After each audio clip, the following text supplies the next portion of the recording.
aplaudindo também.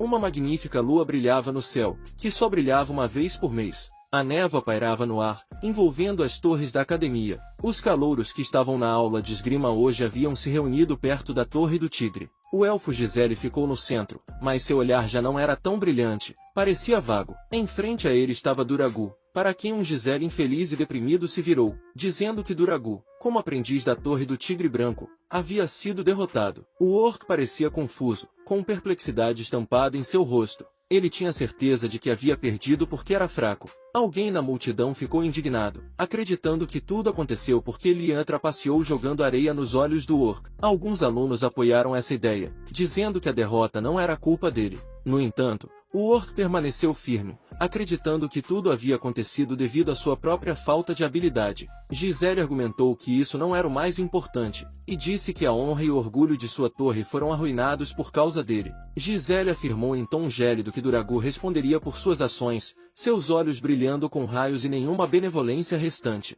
Ainda assim, ele era exatamente como Lia a havia imaginado, embora com mais hipocrisia. Para ser um bom menino, era difícil imaginar que ele fosse o filho de Muradi, uma nobre família de cavaleiros. Duragu, com voz trêmula, perguntou quanto teria que pagar, e Gisele estalou os dedos, achando isso simples. Se ele perdesse 1 contra 1, deveria ganhar em número. Nesse momento, 2 alunos se aproximaram de Duragu, que tinha um senso agudo de justiça e ficou chocado. Para ele, essa atitude não era condizente com um cavaleiro. Gisele franzira ainda mais a testa, parecendo enxergar isso como uma falha. As conversas começaram a surgir entre os estudantes, sussurros de surpresa. Eles nunca tinham ouvido algo assim. Parecia exagerado. Gisele percebeu que a situação estava fugindo do controle e recuperou sua expressão confiante. No entanto, os alunos continuaram sussurrando. O elfo disse que, se alguém discordasse, que dissesse a ele cara a cara. Nenhum estudante disse nada, exceto Duragu, que se opôs e estava prestes a sair. Mas Gisele tinha poder e força suficientes para tornar a vida de Duragu um inferno. O homem loiro chamou o orc de covarde, dizendo que teria que encontrar um substituto, pois parecia que Duragu não revidaria. Muitos calouros estavam dispostos a se vingar por conta própria. Vardanas certamente tinha habilidade, mas lutar contra 3 era impossível, especialmente contra membros de famílias cavaleirescas que treinavam todos os dias. Duragu não podia simplesmente fechar os olhos, acreditava que os futuros cavaleiros não deveriam se comportar assim. As consequências não importavam, ele estava determinado a ficar do lado de Lian, independente do resultado. O orc correu em direção a Vardanas, mas, ao chegar, encontrou seu colega caído no chão, com uma abrasão na parte de trás da cabeça. Caos reinava, composto pela energia mágica de Lian. Duragu estava atordoado e não entendia o que estava acontecendo. Pouco antes disso, 3 aprendizes da Torre do Tigre cercaram Lian no meio da floresta durante a noite. Discutiram se achava que não haveria consequências após arruinar um duelo honesto com suas ações enganosas.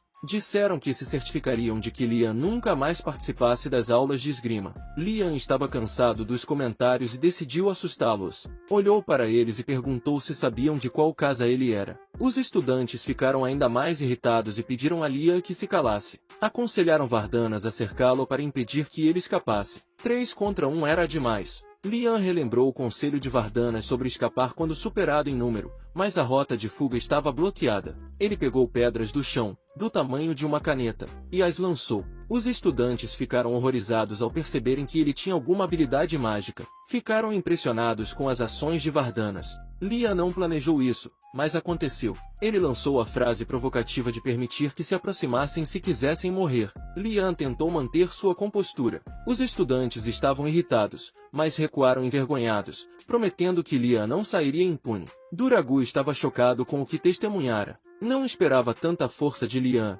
apesar de já ter notado seu talento. Lian suspirou, olhando de soslaio para o orc. Perguntou se ele veio para lutar, mas Duragu respondeu que não. Mais tarde, sentados ao redor do fogo, os estudantes discutiram. O orc explicou que Gisele enviou um grupo para se vingar de Lian. A Torre do Tigre Branco era diferente da Torre do Dragão Azul, onde cada clã era nobre e poderoso. Suas reuniões eram mais como eventos sociais. No entanto, a hierarquia na Torre do Tigre já estava estabelecida. O orc desenhou um retrato da garota no chão e Lia imediatamente a reconheceu como o cara que tinha conversado com ele na aula de esgrima. Na época, ele pensou que ela tinha um bom coração, mas parecia que sua aparência era enganadora. Liam sentou-se pensativo, descansando a mão no queixo. Aparentemente, aparência e caráter não tinham nada a ver um com o outro. As aparências sobre os garotos populares pareciam ser verdadeiras, e foi por isso que Liam achou que nunca se tornaria um deles. Liam não parecia estar ouvindo mais Geruga.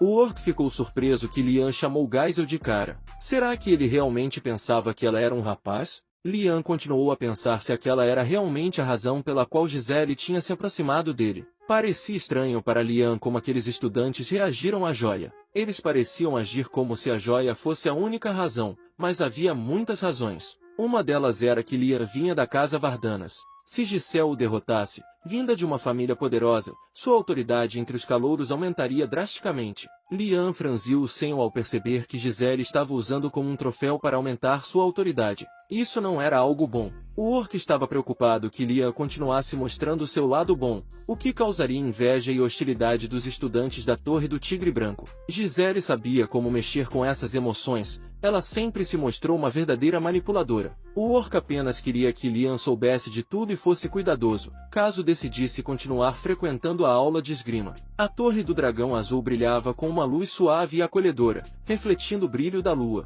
A névoa no céu se dissipou, e Liam se preparou para entrar, mas continuou pensando no que havia ouvido. Eles poderiam pedir que ele evitasse os lugares frequentados pelos estudantes da Torre do Tigre Branco, o que impediria Giselle de fazer algo contra ele. Certamente não era uma má sugestão, e a preocupação de Durugu era gentil. No entanto, ele nunca consideraria seguir esse conselho. Afinal, ele não aspirava a se tornar um coelhinho assustado. Ele precisava dessa matéria para obter boas notas, o que significava que ninguém, nem Giselle, poderia atrapalhá-lo. A primeira razão era que era difícil encontrar uma boa matéria, pelo menos na opinião de Liam. A segunda razão era o orgulho. Parecia que entre a nobreza, o orgulho estava enraizado em um nível genético. Simplesmente não podia ser evitado. Liam correu para a sala comum com lágrimas nos olhos e hematomas por todo o corpo. Chorando, ele contou que havia sido atacado por estudantes da Torre do Tigre Branco porque era da Torre do Dragão Azul. Restava ver como os aristocratas reagiriam. Eles ficaram chocados, seu orgulho e ego feridos. Imediatamente explodiram de raiva, perguntando se os agressores tinham perdido a cabeça. O cara de cabelo azul gritou que não era hora de ficar parado, eles deveriam chamar todos. Subiram as escadas e disseram que estava tudo bem se fosse Ginando, mas levantaram a mão para Liam. O próprio príncipe Kinando ficou chocado com a situação, pelo menos ele estava de alguma forma envolvido. Liam ficou surpreso, eles estavam muito mais irritados do que ele tinha previsto. As ordens continuaram chegando, uma para contatar os outros e outra para pegar armas. Liam pediu a eles que não exagerassem, mas eles o ignoraram, dizendo que já lhe deviam muito. Cada um deles comeu a carne que ele trouxe. Se não fosse por ele, eles teriam morrido de fome. A consciência de Liam o atormentou enquanto ele tentava resolver seu problema com eles. Eles se alinharam 2 a 2 e saíram para confrontar os idiotas da Torre do Tigre Branco. Liam cometeu um erro terrível ao subestimar o quanto a Torre do Dragão Azul odiava a Torre do Tigre Branco. Era natural que os estudantes da academia odiassem alguém que se parecesse com eles. No entanto, Ashen gritou para a sala inteira parar. Ele subiu na mesa e pediu que ouvissem o que ele estava prestes a dizer. Eles não deviam agir precipitadamente, pois havia membros de famílias nativas na torre. Se corressem apenas com suas emoções, certamente perderiam. Liam achou que Ashen estava sendo racional e concordou com o que ele dizia. O cara então gritou que deveriam armar uma emboscada e só então atacar. Essa decisão era realmente digna da família Ducat. Todos os aristocratas o apoiaram. Liam percebeu que era um tolo por esperar uma reação diferente. O jovem gritou para eles terem calma, pois ele não estava pedindo vingança. Era apenas uma questão de honra, e ele resolveria sozinho. No entanto, os estudantes continuaram indignados. Afinal, os membros da Torre do Tigre Branco eram ardilosos, traiçoeiros e mesquinhos, o que tornaria difícil lidar com ele sozinho. Liam ficou surpreso com a facilidade com que o rapaz o xingou sem pestanejar. Era bem ao estilo dos nobres. Liam contestou que todos vinham de famílias nobres e não deveriam se envergonhar de serem comparados aos nobres da Torre do Tigre Branco. Se fosse assim, os calouros estavam dispostos a moderar seu interesse. Liam ficou muito feliz por sua ideia finalmente estar funcionando. Se eles quisessem briga, todos responderiam juntos. Eles eram covardes, então certamente atacariam o grupo sorrateiro. Os estudantes se iluminaram. dizendo que ele estava certo e que realmente se uniriam e ficariam vigilantes. Assim, o problema do bullying foi resolvido. A próxima aula na Torre do Dragão Azul coincidiu com uma aula na Torre do Tigre Branco, então os calouros decidiram garantir que eles não pudessem